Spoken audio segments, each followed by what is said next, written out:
We're supposed to graph this equation, and the first thing that I notice about it when I look at it is that it's a linear equation. The highest power of x is 1. You can see that the slope is 3, the number in front of the x, and the y-intercept is the -6, so it's the point 0, -6 on the y-axis. So I think probably the easiest way to plot this is going to be to just plot that y-intercept. And then with the slope of 3, you can just go 1 to the right from the y-intercept and up 3. That will give you a second point. Draw a straight line between those 2 points, and that is the line.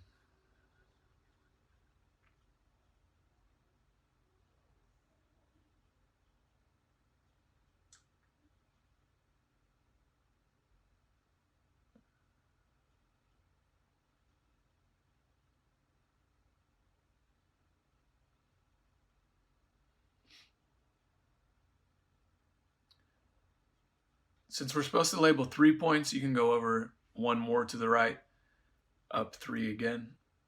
That gives you a third point.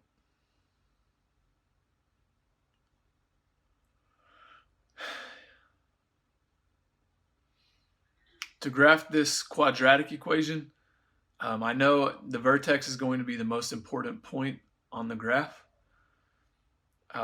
So highest power of x is 2. That tells me quadratic. I immediately go to the vertex. I know I have an equation for that. -b over 2a is the x value. So I get -6 over 6.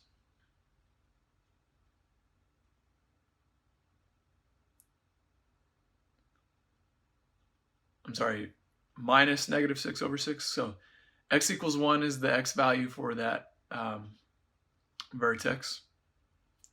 To get the y value at the vertex, just go back and plug in the x value into the equation.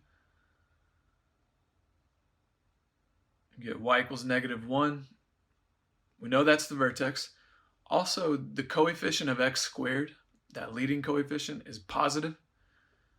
So the parabola has to be opening up. And the y-intercept is where x equals 0. And if you plug in x equals 0, that gives you 2. So we know we've got a point at 0, 2. But we also know that the graph is symmetric. A parabola is always symmetric about the vertical line through its vertex. So moving from the vertex left 1 took us up to y equals 2. So that means moving from the vertex to the right 1 will also take us up to y equals 2. So when x is 2, y has to be 2.